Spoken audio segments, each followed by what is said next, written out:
Pierre avait toujours été fier de sa mère, Marie. Elle vivait humblement à la campagne, menant une existence simple mais digne. Son amour pour la terre et pour les valeurs qu'elle lui avait inculquées étaient des piliers dans sa vie. Ce soir-là, Pierre avait décidé d'inviter Marie à un dîner familial organisé par sa femme, Sophie, dans leur maison élégante à Paris. Lorsque Marie arriva, elle fut accueillie chaleureusement par Pierre et Sophie, mais l'atmosphère changea rapidement avec l'arrivée de Claudette, la mère de Sophie. Claudette, une femme connue pour son attitude condescendante et son penchant pour les remarques acerbes, fit son entrée avec une aura de supériorité palpable. « Ah, Marie, quelle surprise de te voir ici !» dit Claudette avec un sourire forcé. « Comment vont les champs ? Toujours aussi boueux, je suppose ?» Marie, toujours calme et digne, répondit poliment. « Oui, Claudette, la campagne est belle en cette saison. Les récoltes ont été bonnes cette année. » Le dîner commença, et Claudette ne perdit pas une occasion de lancer des piques à Marie. « Tu sais, Sophie, c'est admirable de ta part d'inviter une paysanne à notre table. Cela montre ta grande générosité. » Sophie, mal à l'aise, tenta de changer de sujet. « Alors, maman, comment se passent tes affaires ?» Mais Claudette, décidée à poursuivre son humiliation, ignora sa fille. « Dis-moi, Marie, comment fais-tu pour survivre avec si peu ? Tu dois être habituée à mendier, non ? » Marie, le visage impassible, répondit doucement, la simplicité a ses propres richesses, Claudette. À ce moment précis, la sonnerie de la porte retentit, interrompant la conversation tendue. Pierre se leva pour aller ouvrir. Un homme élégant, vêtu d'un costume impeccable, se tenait sur le seuil. Il avait une allure mystérieuse et une présence imposante. « Bonsoir, je suis François. Je m'excuse pour cette arrivée inattendue, mais j'avais quelque chose d'important à dire à Marie, » dit-il en entrant. Tous les regards se tournèrent vers lui, étonnés. Claudette, visiblement agacée par cette interruption, demanda d'un ton sec, « Et qui êtes-vous, François ?» François sourit et répondit avec assurance, « Je suis un vieil ami de Marie. Elle a été d'une aide inestimable pour moi il y a des années, et je suis ici pour lui exprimer ma gratitude. » Marie, surprise mais reconnaissante, se leva pour accueillir François. « François, c'est une surprise de te voir ici. Que fais-tu à Paris ?» François prit une grande inspiration avant de répondre. « Marie, je suis devenu un homme d'affaires prospère grâce à toi. Tu m'as prêté tes économies et m'as donné des conseils avisés quand j'étais au plus bas. Sans toi, je n'aurais jamais réussi. » La révélation laissa tout le monde sans voix. Pierre et Sophie regardaient leur mère avec admiration et surprise. Claudette, de son côté, semblait décontenancée, mais elle tenta de masquer son trouble avec un sourire sceptique. « C'est très touchant, François, mais je doute que Marie ait eu un rôle si crucial dans ta réussite, » dit Claudette, essayant de reprendre le contrôle de la situation. François la regarda droit dans les yeux.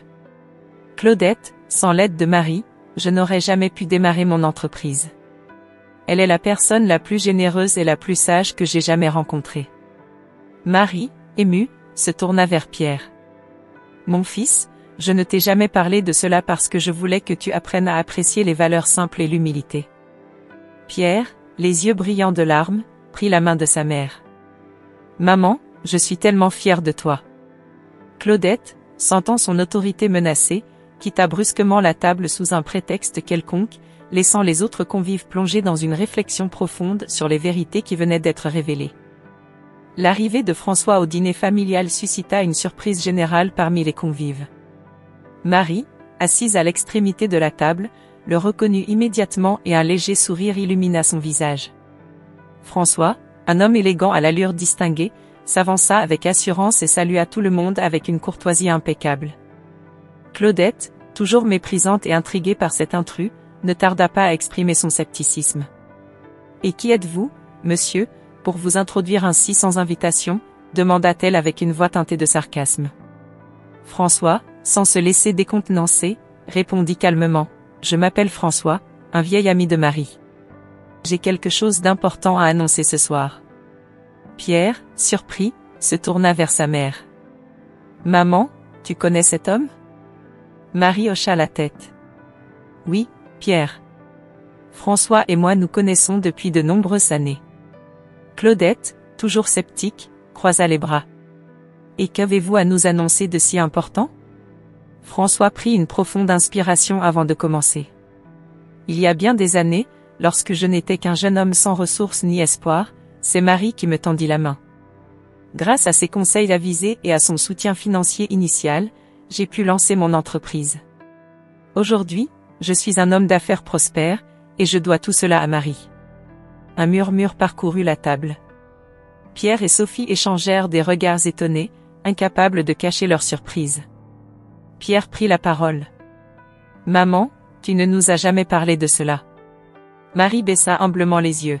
« Je ne pensais pas que c'était important à mentionner. » Claudette, sentant son autorité vaciller, tenta de minimiser la révélation. « Voyons, ce n'est qu'une coïncidence. François aurait sûrement réussi sans l'aide de Marie. » François, cependant, n'était pas disposé à laisser passer cela. « Non, Claudette. Sans Marie, je n'aurais jamais atteint ma position actuelle. Elle m'a non seulement prêté ses économies, mais elle m'a aussi donné des conseils précieux qui ont façonné mon parcours. » Claudette, mal à l'aise, essaya de dissimuler son trouble.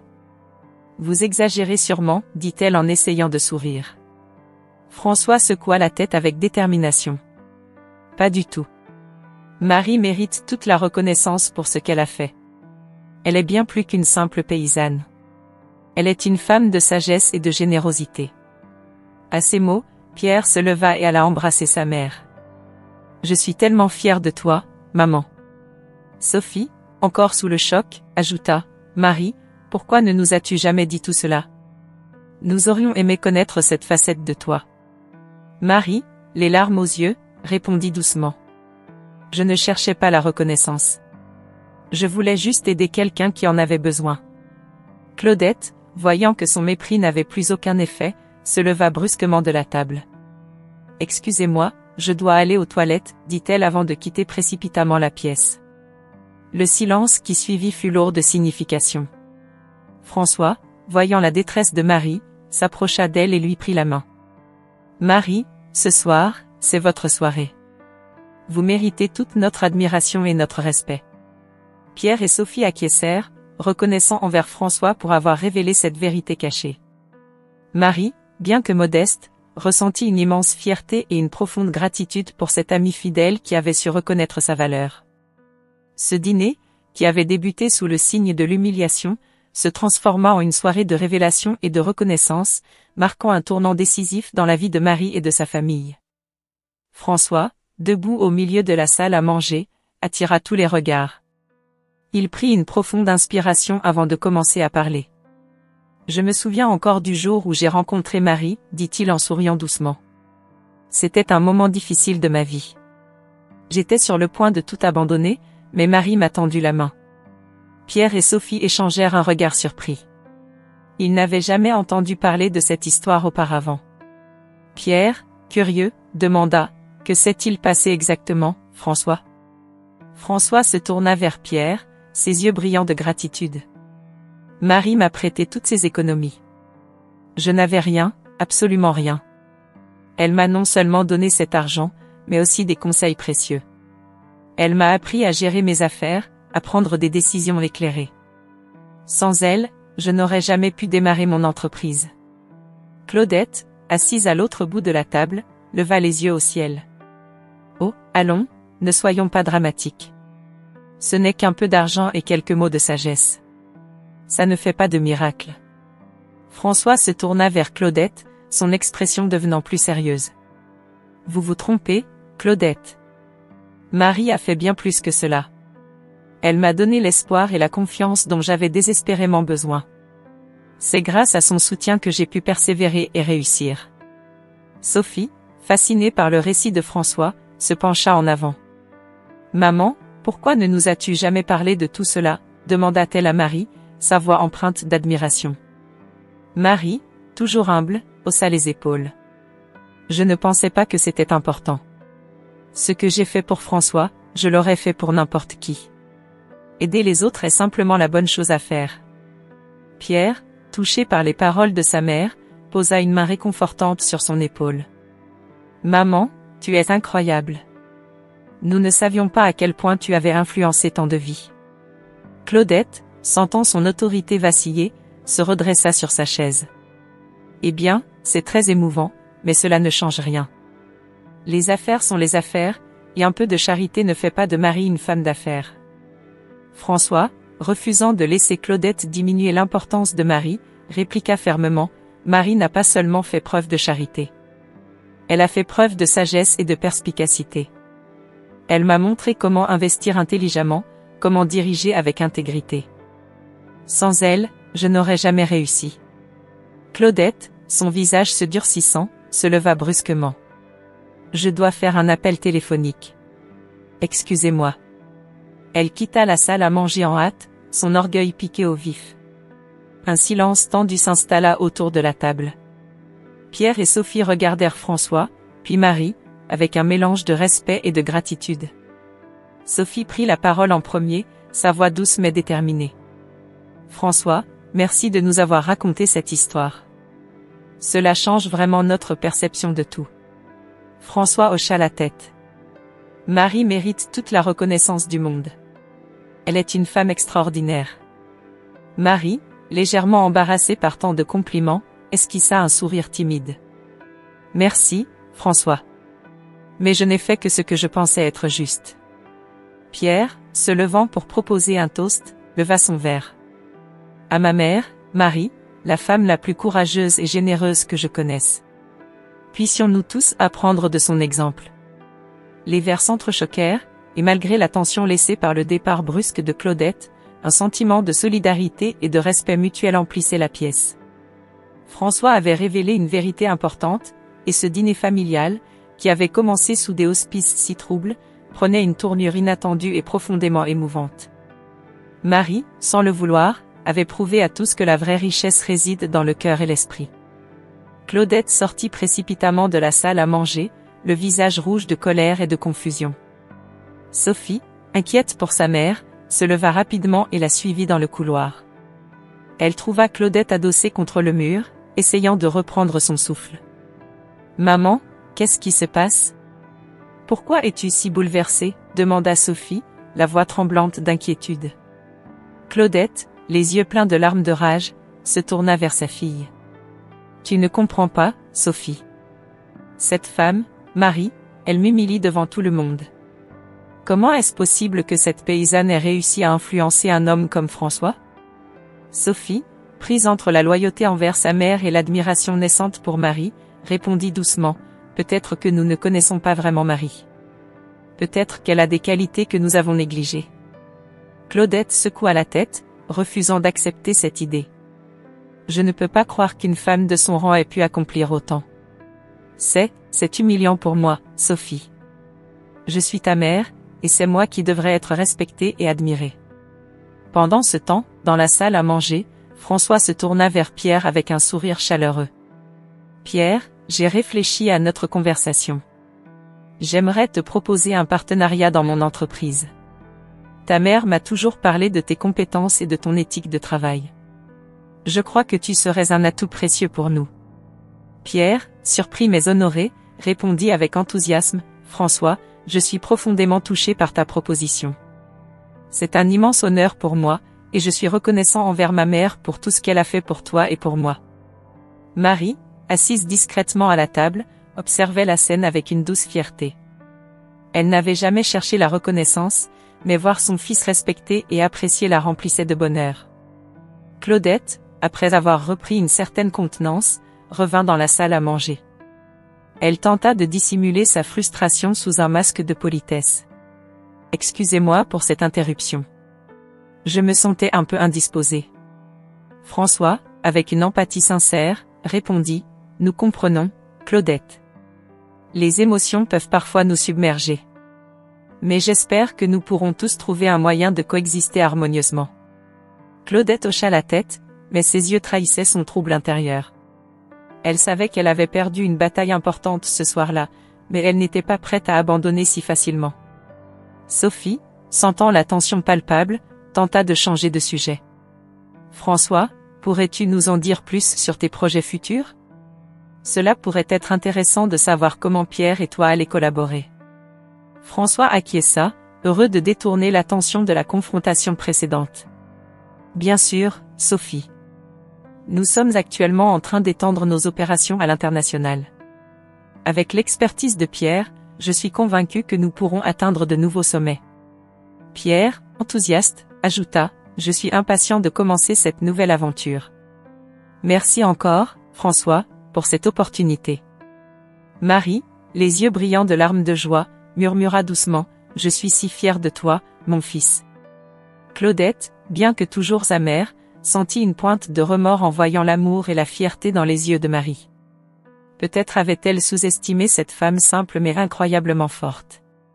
Le dîner continua dans une atmosphère plus détendue, bien que la tension sous-jacente entre Marie et Claudette ne soit pas complètement dissipée. Chacun savait que des révélations plus profondes et des vérités cachées attendaient encore d'éclater au grand jour. François se leva de sa chaise, attirant immédiatement l'attention de tous les convives.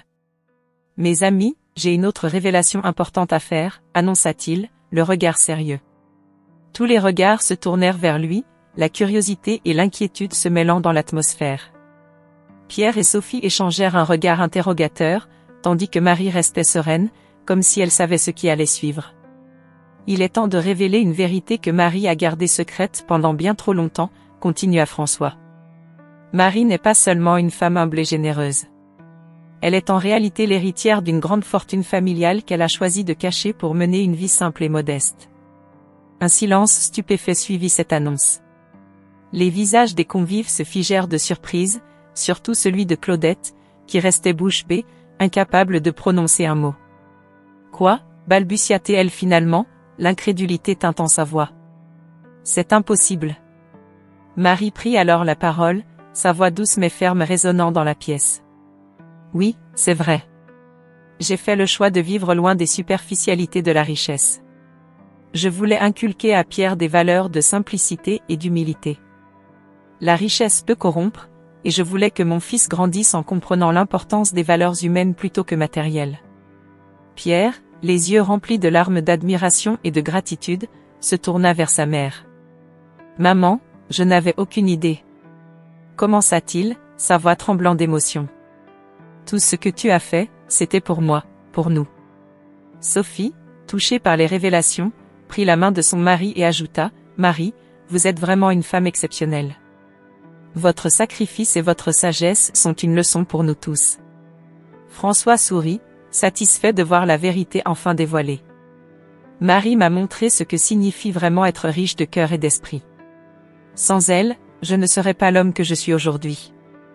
Claudette, quant à elle, se sentait de plus en plus mal à l'aise. Elle avait passé des années à mépriser Marie, la considérant comme une simple paysanne sans valeur. Maintenant, elle se trouvait face à la vérité brutale de sa propre petitesse.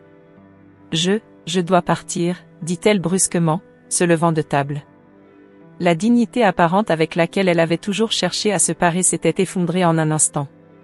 Elle quitta la maison en disgrâce, incapable de supporter le poids de sa propre honte. Alors que la porte se refermait derrière Claudette, un sentiment de soulagement et de triomphe moral envahit la salle. Pierre se tourna vers sa mère, la prenant dans ses bras. « Merci, maman. Pour tout. » Marie sourit, les yeux brillants d'émotion. « Mon cher Pierre, tout ce que j'ai fait, c'était par amour pour toi. Maintenant, tu sais la vérité, et je suis fière de l'homme que tu es devenu. »